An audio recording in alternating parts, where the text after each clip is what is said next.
Eagle Eye in the Sky is fueled by Gatorade, the official sports drink of the Philadelphia Eagles. Anything that moves, I don't care who it is. Let's go. Give me everything you got. Play fast, play hard. Let's beat these boys tonight in their house. It's party time. It's party time. There we go. Touchdown! You are listening to the Eagle Eye in the Sky podcast. Now here's your host, Fran Duffy.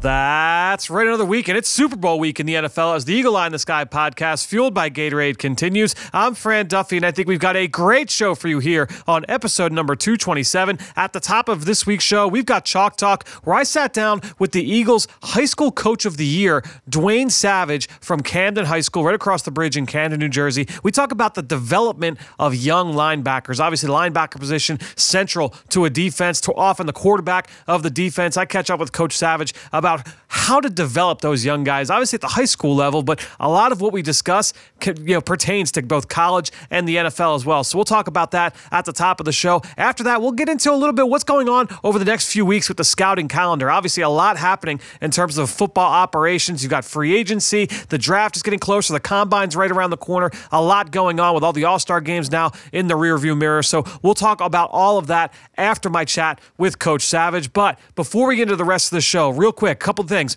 This week is the last week that we're going to have that survey open for people to help us improve that Eagle Eye in the Sky podcast in the fall. So all you have to do is go on to www.philadelphiaeagles.com/Eagle Eye survey. You can go right on your mobile phone to where you're listening to this podcast. Swipe to the right, and you can see the link to the survey is right there in the description of the episode. Or you can go onto my Twitter page at FDuffy3. All those places have this survey, and again, it's only going to be open the rest of this week leading up to Super Bowl Sunday. That survey is really aimed at trying to improve the experience for you, the listener. It's not anything about monetization. There's no ads, anything like that. It's all about content, what you like listening to, what you like most about the show, things you'd like to see more of. So if you really want to help us try and make the show better, just take a couple minutes. It's like 4 or 5 minute survey. Just help us out in the long run. Also, the Journey to the Draft podcast, driven by AAA, we are going full bore at this point. We had daily shows from the Senior Bowl and from the Shrine Bowl over the last couple of weeks. We'll be doing it again out in Indianapolis at the Combine in about a month, but we've got a lot going on over on that podcast. So if you're not already, make sure you are subscribed and you are listening to the Journey to the Draft podcast driven by AAA. A ton going on. We had some great access with members of the Eagles scouting department last week in Mobile, Alabama. You do not want to miss that. All right, let's get now to the top of the show. It's time for Chalk Talk with Dwayne Savage. Let's get down to business. It's time for Chalk Talk. We're really excited to welcome into this week's version of Chalk Talk on the Eagle Eye in the Sky podcast, fueled by Gatorade, by the Eagles High School Coach of the Year from Camden High School, Dwayne Savage. Coach, welcome to the show. Oh, thank you very much. This is a great honor, and I really want to thank the Eagles for honoring me and honoring our city and our team for this honor. It's great. Obviously, very well deserved, and just for a little background for our listeners, you've coached in New Jersey high school football, going back now over 20 years. Take us through just your journey to where you're at now. I've been very fortunate to coach with some of the great high school coaches. I started in North Jersey under Whip. So Coach Whip played for the Cleveland Browns. He was Jacksonville State's running. He was a running back for Jackson State. And he was the all-time leading rusher there before Thurman Thomas. And with the Cleveland Browns, Jim Brown took his spot. And then when I came down to South Jersey, I was able to coach under some good coaches here. Bill Gordon, who was at Rancocas Valley. Dave Riley, who was also at Rancocas Valley. Mike McBride at Woodrow Wilson. Also, I was able to work with at Pennsauken, Tom Cohen. And then finally I got my own shot at Camden High. And you've been at Camden High now for a handful of years. You guys went to the playoffs, very successful season. I know it didn't end exactly how you guys would have wanted, but a very successful year. And look, you're sitting here now as the Eagles High School Coach of the Year. And I thought with your background, coaching linebackers on the defensive side, I thought we'd kind of structure our conversation, kind of teach fans some of the things that you look for and some of the things that you value at the linebacker position. So you've had a lot of success developing developing linebackers. I know you have a kid who this year is going off to Miami in Tyreek Austin Cave. Take us through some of the things that you value when you're looking for linebackers to play for you at Camden. Well, the one thing, the game has changed so much. I guess when we first started, you're looking for guys that would just fill the hole and really weren't big runners, but they were run stuffers. Now we're looking at guys that can run sideline to sideline. We're looking at speed. With Tyreek, he has the speed. He's stuff the hole. He's a student of the game. The linebacker is basically the quarterback of your team. He makes all the calls for you. He makes all the adjustments. And, it's kind of like if you go back to old days when you're looking at Mike Singletary, calling out all the plays, calling out all the formations. That's what we try to have our linebackers do. Those guys make all the adjustments, and he's that guy right there. He's going to be a player, and hopefully we can see him play at a high level at Miami. Yeah, certainly. Watching the playoff game that you guys had against Pleasantville here at Lincoln Financial Field, the guy was making plays left and right. You can see he stood out on film. Yeah, well, with Tyreek, he plays, like I said, he plays with a high energy, and he runs a 4.4, and he's only going to get bigger and faster with their weight program. So we're really excited to see what he could do. You talked about his speed. What is the most important athletic trait in your mind for a linebacker to have? Is it that sideline-to-sideline range, short area burst? Is it lateral quickness, balance? Like what to me or what to you is the most important athletic trait? Well, what we always try to look at is it's great to have 40 times, but it's really, you got to remember when you put the equipment on, you're putting another 20 pounds on, is how you handle with the equipment, your speed. You don't lose any of the speed, and that's the kind of guys that we like. The sideline-to-sideline guys who can make up and also cover the tight end or a running back, and we've been very fortunate to have those guys. We kind of switched up our defense to a 3-5, kind of like what you see at West Virginia play. Okay. Just for that, because we try to put more speed on the field. I want to talk to you about just the development of that. So you talked about how, look, it's a space game now, and you need those guys to be able to play in the passing game. It's not just about being able to run downhill and stuff A gaps and B gaps in today's game of the NFL, high school, college, it doesn't matter. Right now, we're seeing a lot of linebackers come into the NFL that really, they majored in playing. Maybe they played safety, maybe they played in the slot. They were overhang players. Didn't spend a lot of time in the box. How do you feel if you're recruiting a kid and you say, all right, this guy has spent a lot of time playing out in space, we need to teach him how to play in traffic close to the line of scrimmage and be able to fit the run inside? What is that development like? What goes into that process?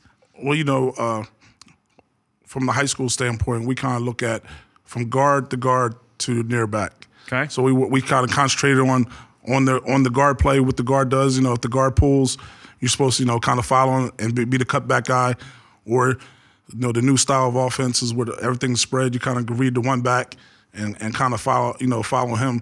So the guys who played in space really help us out because they're able to come down in the box and they're going to adjust when they make a mistake. And like as you can see, a lot of the guys are doing that. Strong safeties who are strong safeties in college are able to play middle linebacker or linebacker in the NFL level now. That's why I remember I've talked with some former NFL linebackers who have brought that up and said, you've got guys that are reading that same triangle. You talked about reading guard to back, reading that same triangle, but they're reading it from distance and they still have pass responsibilities, playing over the slot. So it's almost more impressive to see a guy, maybe he wasn't used traditionally in the box, but he was asked to do all those same things while worrying about, I'm playing 18 yards away out in the slot. Right.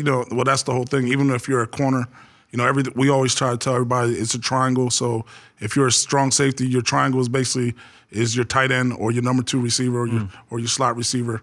So you're looking at your triangles from 1 to 2 or 3 to 2. So even at the cornerback, that's kind of what we try to tell everybody is keep a triangle going on, because if one guy goes out, somebody's coming in, and it kind of relates to pretty much every position on the field besides the D-line. Yeah, and I guess every player is different, but is there ever a concern about, a guy's now going to see the game from a completely different angle on the field, taking him from in space, and now we're going to put him to where there are more bodies and things are a little bit closer, everything happens faster, that guys may react negatively to that? Well, yeah. Well, you also got to look at the defensive schemes. So usually if you're a 4-3 team, the defensive linemen pretty much cover the linemen all the time, so you really don't get blocked as much. Sure. If you're that odd front where you're playing over top of the guard and he may get on you, so that's not really a good spot for somebody transferring to a strong safety. So it also depends on your scheme. Sure. What's the toughest part about playing linebacker that not enough people talk about? It's the film work that a lot of that goes in. It's almost like the quarterback. So you're the guy doing all the film work. You're making all the adjustments. You got to make sure your linemen are where they're at, and you have to know the defense in and out because you got to know the coverage is going on in the back. You got to cover man to man. You got to cover a back. A linebacker has to be a guy that really is very intelligent. He can run.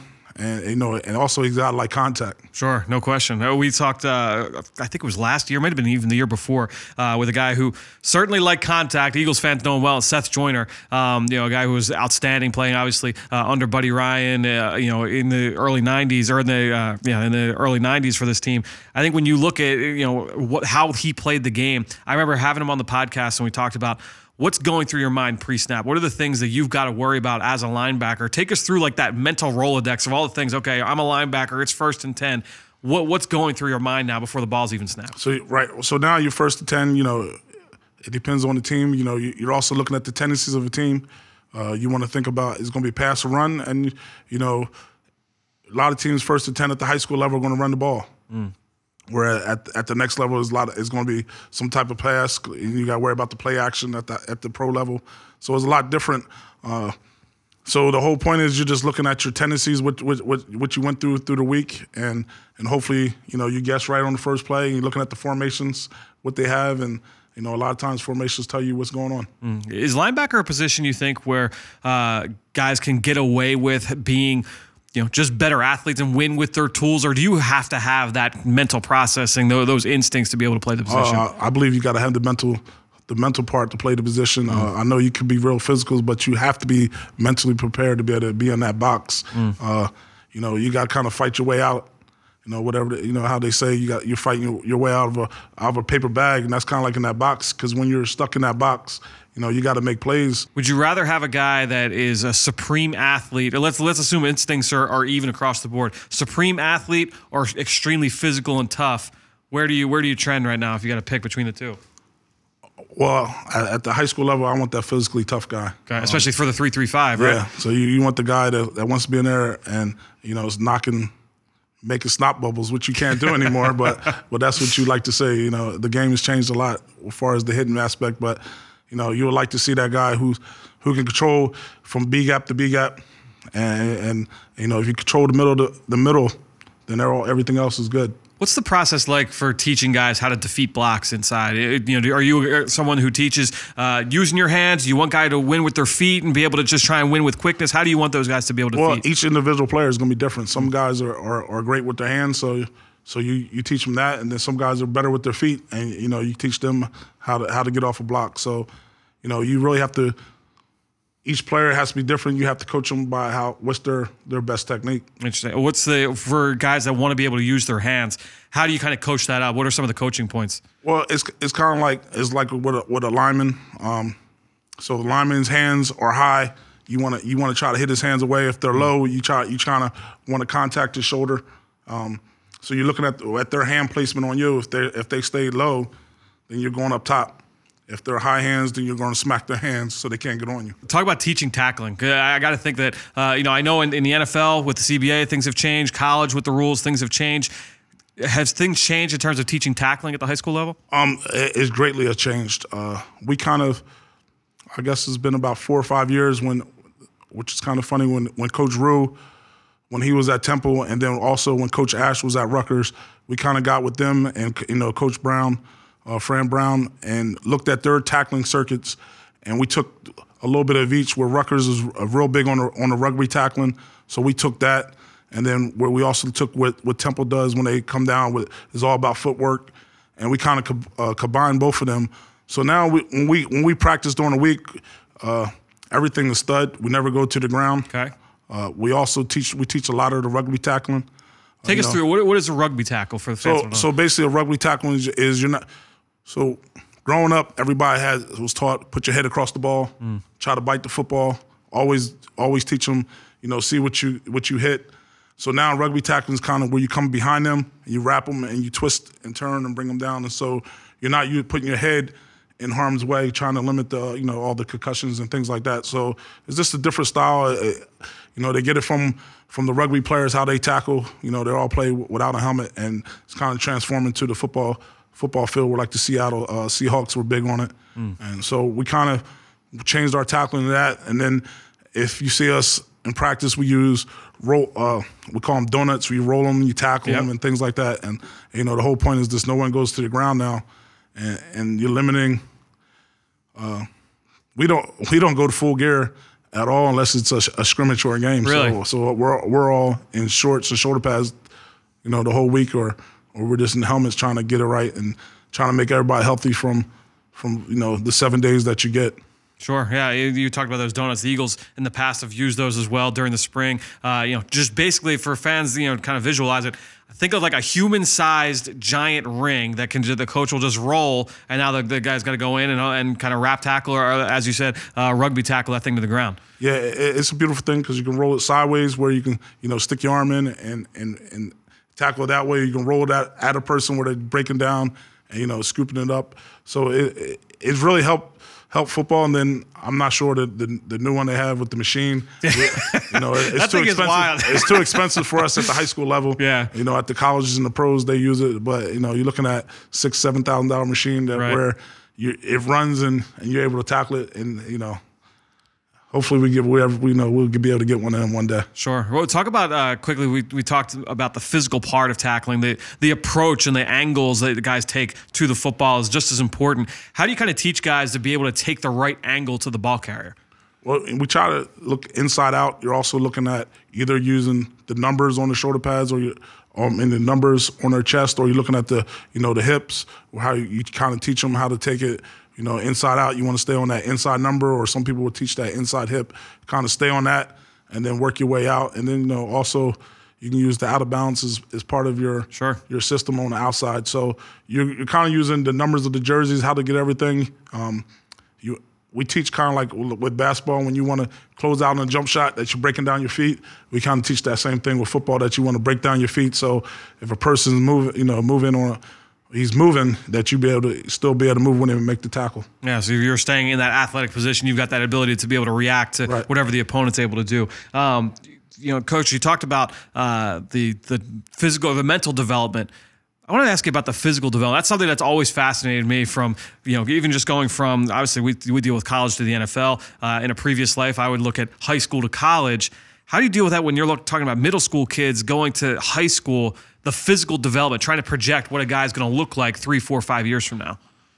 Yeah, that's very difficult to do. Sometimes, what I kind of look at the facial hair. I look at an 8th grader, if he has a full head of facial hair, I don't see him, developing as much. Interesting. Okay. And then if I see a guy that, still has like the baby face, no facial hair, I can see that he's still going to be able to grow. You just go through the yearbook and say all right, this guy's got it. When we're going down to the youth leagues, you kind of look at them and say, you kind of project. It's kind of difficult because a lot of times, the young kids that mature a lot faster will have the facial hair, and they're the dominant guys on the field. And you're looking at a guy that doesn't have the facial hair, he's a little bit behind, but then you can look at, all right, by his junior or senior year, he could be somebody really going to be able to help us out. So that's what I kind of look at when I look at the youth guys. And then, the training is a lot different now where, the kids have to be in the weight room and get bigger and faster. The game has changed a lot with that way. Doing some research on you and just your background and where you've come from, it seems like you've taken a lot of pride in the guys that not just go on to play big time college ball, go to the NFL, but also guys that go on to coach as well. So what is it that kind of drives that in your mind and brings that to the forefront? Well, coming from the city that we're in, our goal it is great to go to the next level and hopefully become an NFL player, but the statistics don't put that there. So, our goal is to make everybody a better citizen, and then, whatever we can do after that is great. Get that education, and football teaches a lot of great things for us. So, teach discipline, time management. So football is real big for helping an individual to start. Well, fans that are local to this area, Coach, will know the tragedy that was around your guys' playoff game against Pleasantville, and a shooting at the game, and a child obviously lost his life, and just a terrible tragedy surrounding that game. As a coach, how do you kind of keep your guys, locked in and be able to kind of, come together off of that and keep things going the right way? That was a very interesting day. I guess it's a day that none of the kids will ever forget, and I definitely will never forget. It was a tragic day for, they call him Drew, the kid Drew, for dying. Yeah. So it's kind of sad in our city. A lot of our kids have gone through that already. Yeah. So it was kind of easy. I'm not going to say easy, but some of the guys were able to put it back in another department in their head because some of the guys are used to it or have seen it. Last year before one of our practices, we had a shooting at a nearby store where a kid got shot, and we had some players who were near there who were stopping at the store before coming to practice. So they came to practice like it was a regular day. And I wouldn't have known about it unless someone had told me that it was a shooting around the corner. So it's kind of sad that some of these guys have already kind of put it back in their minds, and it's something that they see every day. Yeah. So it was a sad day, and it's kind of difficult for us to really talk about.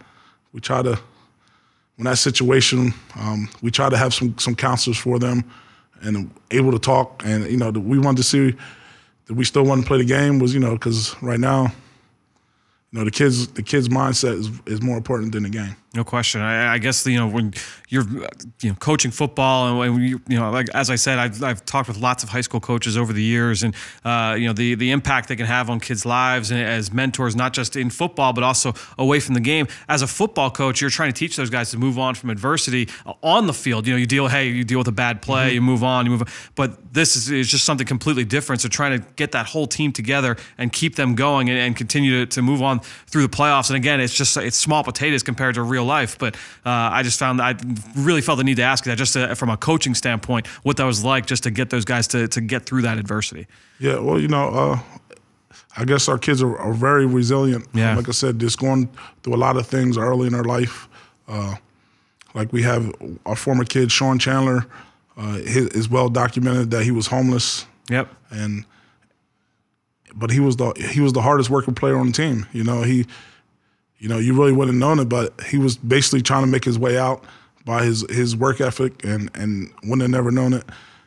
And now he's playing in the NFL, which is unbelievable as a free agent.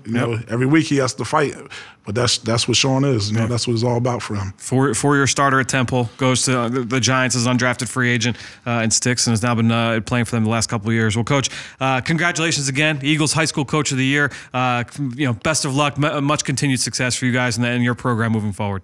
Thank you very much, and I appreciate the opportunity for to be able to talk and talk about our program.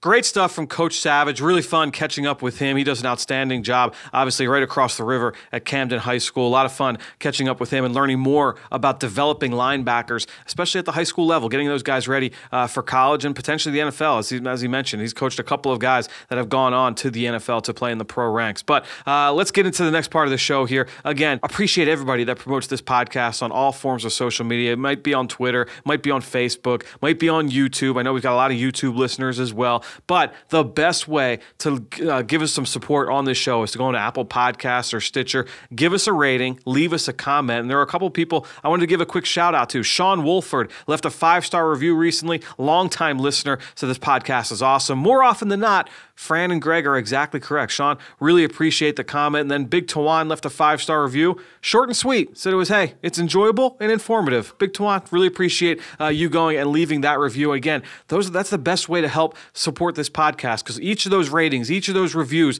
helps bump us up the rankings just a little bit and makes it more visible to everybody who wants to find this show and learn more about X's and O's, not just about the Eagles, but all around the NFL. All right, so great stuff from both of you. Thank you. And thank you all of you out there for your continued support of this show and all the rest of our podcast offerings on PhiladelphiaEagles.com. All right, I mentioned earlier, that when I was out at the Senior Bowl, down at the Shrine Bowl, talked with scouts from around the NFL, and just got a sense of, okay, what happens next? What's the next part of your calendar here as you get ready for the Combine? And really, these guys have a full plate. They all kind of said, as soon as they said, what happens next? You go home, and whether that's home is away from the facility or if those guys are local and they stay in their home city, wherever they go home. If they've got some reports they've got to write up to turn in to their scouting director for the Senior Bowl or for the Shrine Bowl, they'll go, and they have to do that pretty quickly here over the next few days. They've got to turn those reports in. Sometimes they have to write full reports on everybody they covered at the position. Sometimes it's only a couple of sentences, and it's just, hey,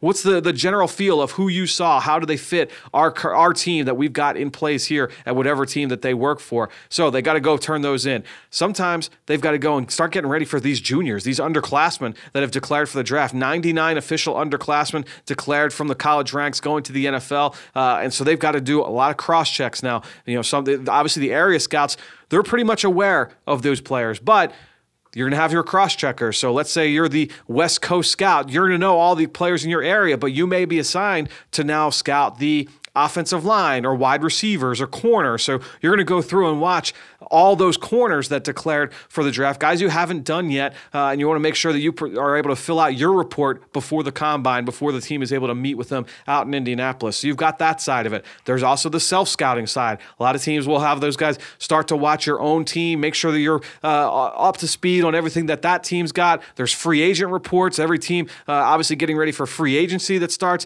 in early March. So there's a lot that's going on. Obviously, there's coaching hires also in the mix as well, but that's more for the upper level, the upper management. And when you're talking about the scouts now, this is what they have to do over the next couple of weeks, and it starts today, really. As soon as they get back home, they're really starting to churn ahead, getting ready for free agency, for the Combine, and really putting the finishing touches on the reports that they have had to get done after the Senior Bowl. So it was a lot of fun going down to Mobile. Always is. Again, if you're not already, make sure you tune in over to the Journey to the Draft podcast, driven by AAA. You can go and just binge all the stuff that we put out last week from the Senior Bowl in Mobile, Alabama. All right, great show this week. Really fun catching up with Coach Savage as he won the award for the Eagles as their national high school, or for their local high school coach of the year. Really fun catching up with him. That'll do it, though, for this episode of the Eagle Eye in the Sky podcast. For everybody here at the NovaCare Complex, I am Fran Duffy. We will talk to you next week.